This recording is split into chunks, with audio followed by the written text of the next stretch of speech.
Bonjour à tous, bonjour à vous chers abonnés, bonjour à vous qui nous suivez. Je veux tout de suite confier ce temps au Seigneur. Dieu trois fois saint, merci pour ce temps que tu permets, merci pour cette exhortation.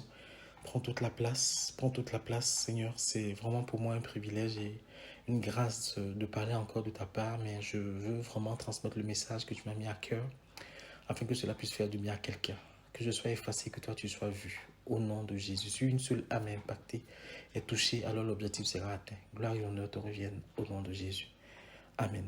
Merci encore au Seigneur pour cette occasion. Merci à vous. J'espère que l'exhortation de la dernière fois a pu faire du bien à quelqu'un et que on a compris que ce que Dieu attend de nous, c'est que nous soyons vraiment des hommes et des femmes faits à la mesure de la stature parfaite de Christ. Notre passage sur la terre, c'est un passage. On a vraiment deux passages.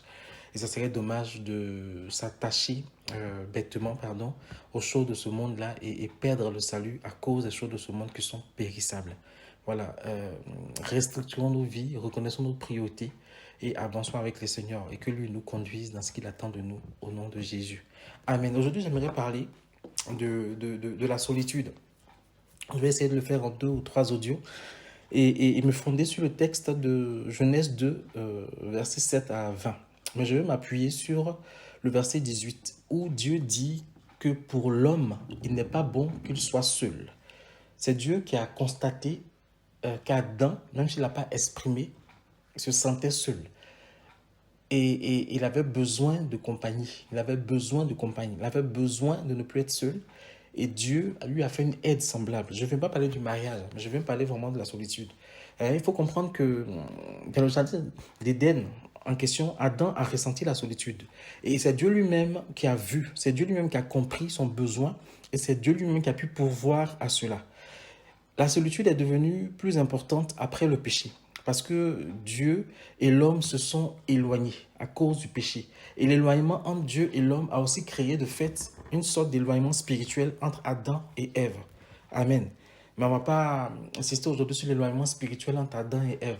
Mais ça a cassé quelque chose, ça a brisé quelque chose. Le fait que le péché soit entré dans leur vie. Amen. Et la solitude d'Adam était comblée par Ève tant que Dieu était dans la vie d'Adam et proche de Dieu. C'est-à-dire que quand Dieu dit faisons l'homme, il n'est pas bon que l'homme soit seul, faisons-lui une aide semblable. Ève vient combler un vide, mais Ève a pu combler ce vide-là parce que Dieu était déjà présent dans la vie d'Adam. Et dès l'instant où Dieu sort de la vie d'Adam, parce que le péché est entré, Ève est dans la vie d'Adam, mais Adam se sent encore seul parce qu'il y a un besoin existentiel de Dieu dans notre vie. Amen. Je ne sais pas si on me suit. Il faut comprendre que sans Dieu, même si l'homme est entouré de gens, il ressent tout de même la solitude. L'être humain a besoin de Dieu, tout comme il a besoin de la compagnie des autres êtres humains avec lesquels il peut communiquer. Mais il a besoin d'abord de Dieu. C'est pour ça que on peut comprendre que personne ne peut prendre la place de Dieu et rien ne peut remplacer Dieu dans notre vie. Quelles que soient toutes les activités qu'on va faire, toutes les personnes dont on va s'entourer, cette solitude-là va rester en nous si on n'a pas Dieu dans notre vie. Donc Dieu, à sa place dans notre vie, et les autres humains aussi ont leur place dans notre vie. Mais c'est ensemble, voilà, que la solitude est comblée. Amen. Malgré notre cadre de vie parfait, malgré les animaux qui nous entourent, malgré toutes nos occupations, parce qu'il y a beaucoup de personnes qui s'occupent pour ne pas se sentir seuls, mais tôt ou tard, à un moment donné, ils se sentent seuls parce qu'ils n'ont certes personne dans leur vie, mais surtout parce qu'ils n'ont pas Dieu dans leur vie. Rien ne peut prendre la place de Dieu. Rien. Amen, amen. La solitude peut être un problème. Comment je vais dire ça comment je vais dire ça Ça peut être un problème, en tout cas pour l'homme. La solitude, ça peut être un problème, un gros problème pour l'homme. Amen. Et ça peut parfois même être un moment difficile, très très difficile à vivre quand on ressent la solitude. Amen. Il faut, quand on lit dans la Bible aussi, on se rend compte que l'un des moments où le roi Saül a ressenti la solitude, c'est quand Dieu s'est aussi éloigné de lui. On voit cela en 1 Samuel 16, 14. Quand Dieu s'est éloigné de lui. Donc on se rend compte que quand Dieu s'éloigne de nous, quand Dieu n'est pas dans notre vie, on est seul, on se sent vraiment seul. Job, lui aussi, a ressenti la solitude. Amen. Donc, Toutes ces personnes-là, Adam, Job, Saul, ont ressenti la solitude parce qu'à un moment donné, Dieu n'était plus là. Quand Dieu n'est plus là, on se sent seul. La solitude peut être définie comme le fait de prendre conscience que nous n'avons pas de contact significatif avec l'autre, avec notre prochain, avec nos semblables, qu'on n'a pas de contact de qualité avec les autres. Amen. C'est-à-dire que on se sent seul quand notre seul lien social, c'est le travail. Mais ce n'est pas un travail, c'est pas un contact significatif, c'est juste le travail, on s'en va. On se sent seul quand on n'a personne avec qui on a une relation de qualité. C'est pour cela que dans certains couples, les gens sont mariés, mais ils se sentent seuls. Parce que la relation qui les lie avec leurs épouses, c'est que les enfants, il n'y a pas de relation significative, il n'y a pas de relation de qualité, donc on se sent seul. C'est pour ça que beaucoup de couples, dans le couple, beaucoup de personnes se sentent seules parce que voilà, ils sont avec leur femme comme ça, comme en colocation, il n'y a pas de qualité, il n'y a pas de cette relation-là qui va combler cette solitude et surtout, il n'y a pas Dieu. Amen. La solitude peut aussi se traduire parfois par un sentiment de vide intérieur qui peut s'accompagner de tristesse, de découragement, d'agitation intérieure, d'un sentiment d'isolement. Amen. Quand on se sent seul, on a envie de s'isoler. Vous comprenez? On se sent seul, mais plutôt que de faire la démarche d'aller vers les autres, on souffre de ce sentiment d'abandon anticipé. En fait, on se dit que quand on va aller vers les autres, ils vont nous abandonner. Donc, nous-mêmes, on commence par s'isoler. Amen, amen. La solitude est un problème extrêmement fréquent dans notre société d'aujourd'hui. C'est pour cela que les gens ont des millions d'amis sur Facebook, mais ils peuvent se suicider parce qu'ils se sentent seuls. Ces millions d'amis-là, c'est des amis qui sont là, mais voilà, ils se sentent seuls, ils peuvent se suicider. C'est pour cela qu'on va avoir des gens qui sont entourés tout le temps en soirée, mais ils vont se suicider parce qu'ils se sentent seuls. La solitude peut conduire à la mort. C'est dangereux, la solitude. Beaucoup de personnes vivent avec la peur d'être seules ou de se retrouver seules. Ça hante beaucoup de personnes.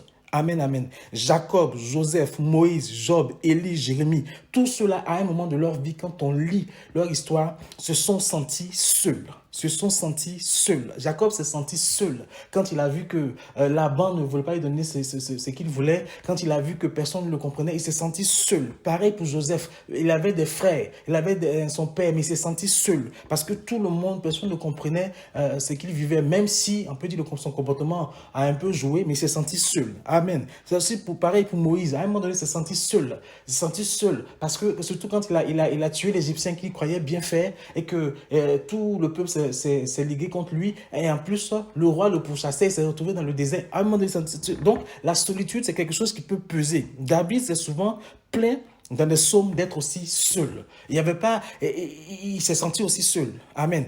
On ne va pas rentrer dans les détails de la vie de ces personnes, mais tout un chacun, à un moment donné, selon comment on vit notre vie, on va se sentir seul. Quand tu es dans une situation où personne ne te comprend, tu te sens seul.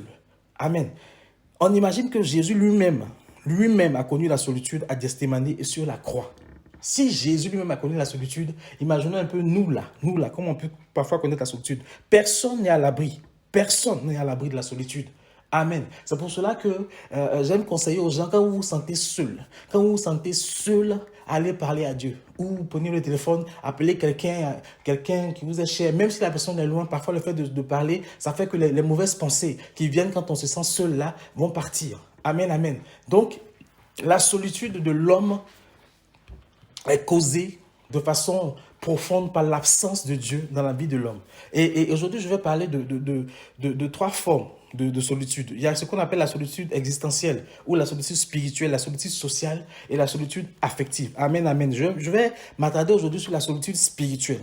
La solitude spirituelle, c'est un sentiment d'isolement, un sentiment d'abandon qu'éprouve une personne séparée de Dieu.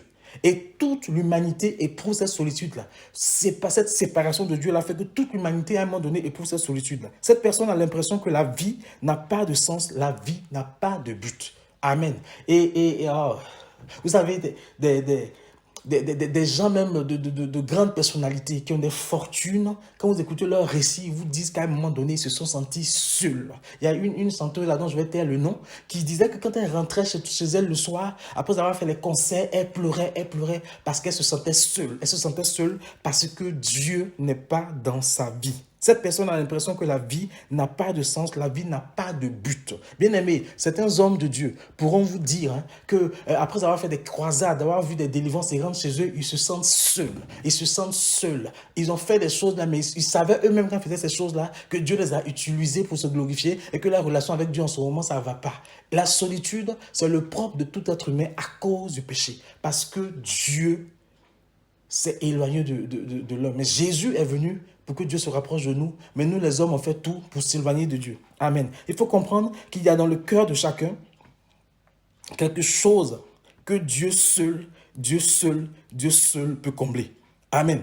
Cette sorte de solitude-là qu'on a dans le cœur, là, il n'y a que Dieu seul qui peut combler parce que c'est sa place. Il a créé l'homme et puis il avait sa place. Et le péché a fait que l'homme est sorti de son atmosphère. Donc, il y a ce vide-là que seul Dieu peut combler. Amen. C'est la raison pour laquelle il y a autant de religions, parce que tout le monde cherche d'une manière ou d'une autre à atteindre Dieu pour combler ce vide. Et on est prêt à se livrer à toutes sortes de doctrines, toutes sortes de choses farfelues, juste parce qu'on veut atteindre Dieu. En fait, on cherche tellement Dieu que beaucoup de serviteurs de Dieu, en fait, sont des personnes qui sont venues nous tromper pour prendre notre argent, pour nous dominer, pour nous manipuler, pour nous faire croire que ce vide-là, ils vont combler ça. Mais il n'y a que Dieu seul qui peut combler ce vide. C'est pour tout cela que dire « Ah, Jésus.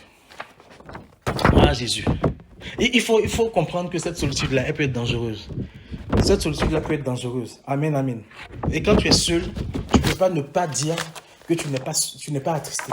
Parce que la solitude crée la tristesse. Et ne pas admettre que cette solitude-là crée en nous une forme de tristesse, c'est un mensonge. On se ment à nous-mêmes, on ment à notre entourage, parce qu'au plus profond de nous-mêmes, nous sommes attristés. Et Dieu veut combler ce vide. Dieu veut combler ce vide. Bien aimé, c'est même cette solitude-là qui fait qu'à un moment donné, quand on est fâché avec quelqu'un, on hausse le ton. On hausse le ton parce que émotionnellement, on ne se rend pas compte que cette personne-là s'est éloignée de nous. On a l'impression qu'on haussant le ton, elle va nous comprendre mieux, alors qu'elle est juste près de nous. En fait, c'est cet éloignement émotionnel qui fait qu'on crie. Cette solitude-là, c'est en chacun. C'est en chacun. Et la solitude existentielle ou spirituelle, c'est quelque chose de grave parce que là, on parle d'une solitude qui est due au fait que Dieu n'est plus à sa place dans notre vie. Amen. C'est pour ça que toutes ces personnes qui se disent athées, toutes ces personnes qui se disent qu'elles sont en rébellion ouverte comme ça contre le Seigneur, ne peuvent pas, comment je vais dire ça, être bien. Parce que cette rébellion-là va forcément créer en eux une grande solitude existentielle. Ça, non, on ne peut pas se rebeller contre Dieu. On ne peut pas prétendre qu'on est athée. On ne peut pas prétendre dire non, c'est pas possible. C'est pour ça que vous allez les voir, ils sont soumis à des addictions, dans des choses bizarres parce que ils ont un vide existentiel qu'ils refusent d'admettre. Mais ce vide existentiel là, c'est Dieu seul qui peut la combler, qui peut la remplir. La vie de péché et la révolte contre la parole de Dieu crée une brèche, crée une distance entre le Créateur et nous. Amen. Lisons Isaïe 59, 1 et 2. Ce sont vos péchés qui font que je ne peux pas agir. Ce sont vos fautes qui font que je ne peux pas agir. Parce que vous êtes éloignés de moi. On s'est éloigné de Dieu. Et on se sent seul. On a l'impression que Dieu ne nous entend pas.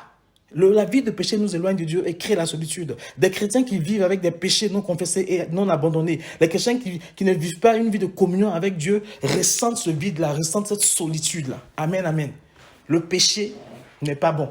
Le péché crée en nous un vide. Le péché crée en nous cette solitude spirituelle, cette solitude existentielle. Et c'est cette solitude-là que Jésus est aussi venu résoudre, ce problème de séparation d'avec Dieu qu'il est venu résoudre. Amen, amen. Il est ce lien entre Dieu et nous. Il est venu nous réconcilier avec Dieu afin que nous ressentions la plénitude intérieure, nous retrouvions ce sentiment de sécurité. Il n'y a que Jésus qui peut combler ce genre de solitude existentielle. Sans Jésus, on ne peut pas combler cette solitude existentielle. Jésus a appelé ses fidèles disciples des amis. Amen. C'est ce que Dieu veut pour nous, que nous soyons proches de lui comme l'ont été Enoch, Daniel, Abraham. Il a appelé Abraham son ami. Il a appelé Abraham son prophète. Dieu veut être notre ami. Dieu veut être notre ami pour combler cette solitude existentielle. Amen, amen. Un ami de Dieu ressent la plénitude car il dit qu'il est avec nous jusqu'à la fin du monde. Donc, Dieu ne va jamais te laisser seul. Matthieu 28 va. Et il dit dans sa parole que je ne t'abandonnerai pas, je ne te délaisserai pas. Il sera toujours avec nous. Bien-aimé, quand tu te sens seul, rapproche-toi du Seigneur. Quand tu te sens seul au point même de te dire que ta vie ne vaut pas la peine d'être vécue, que les idées noires te viennent en tête, rapproche-toi du Seigneur. Beaucoup de chrétiens se sont suicidés parce qu'ils se sentaient seuls, ils vivaient une solitude existentielle. Ils étaient surpris de se sentir aussi seuls comme ça. Amen. Et le psaume 25 nous dit que l'amitié avec l'Éternel est pour ceux qui le craignent. Craignons Dieu, Dieu va se rapprocher de nous. Amen. Le Saint-Esprit comble la solitude existentielle. Le Saint-Esprit comble la solitude spirituelle. C'est pour cela que Ephésiens 4:30 nous dit de ne pas attrister le Saint-Esprit. Parce que si tu attristes le Saint-Esprit, il va partir et tu vas te sentir vraiment seul. Tu peux avoir une assemblée de 1 milliard de personnes, mais si tu ressens cette solitude existentielle-là, tu ne pourras pas être comblé, tu ne pourras pas avoir cette plénitude intérieure. En tant qu'enfant de Dieu, nous devons, frères et sœurs en Christ, nous devons comprendre que la prière, la louange, l'adoration, la lecture de la parole, la méditation de la parole de Dieu sont des ressources qui nous permettent de ressentir cette plénitude de l'esprit. Amen. N'oublions pas que nous sommes une famille, nous sommes frères et sœurs, Dieu c'est notre Père. Si tu es seul, n'hésite pas à appeler un frère. Tu ne peux pas être à la maison de Dieu pour te sentir aussi seul.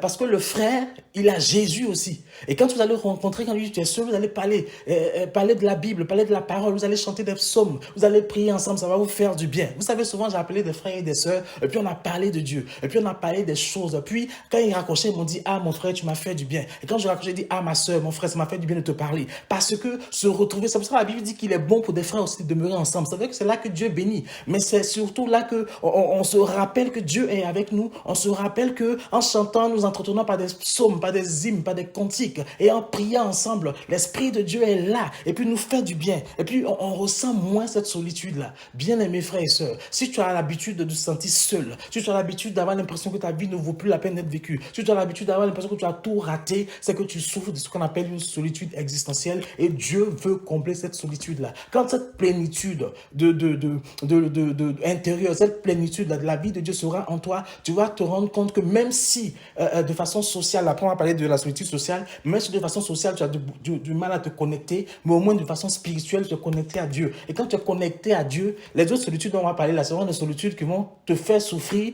mais ça ne peut pas te conduire au suicide. Amen. Parce que l'esprit de vie est en toi. Amen, amen. J'espère qu'on a compris cette première partie sur la solitude existentielle, que Dieu nous aide. Comprenons que l'homme se sent seul, d'abord seul parce qu'il n'a plus Dieu. Et quand on est en Jésus, Dieu vient combler, en tout cas il veut combler cette solitude-là. Laissons-le combler cette solitude-là. Amen, amen. La prochaine fois, on parlera cette fois-ci de la solitude sociale. Que le nom de Jésus soit béni. Souvenons-nous toujours que celui qui nous a créés, Jéhovah, Dieu, c'est notre papa. Soyez bénis. Si ce message vous a plu, n'hésitez pas à liker, à partager. Que le nom de Jésus soit béni. Amen, amen.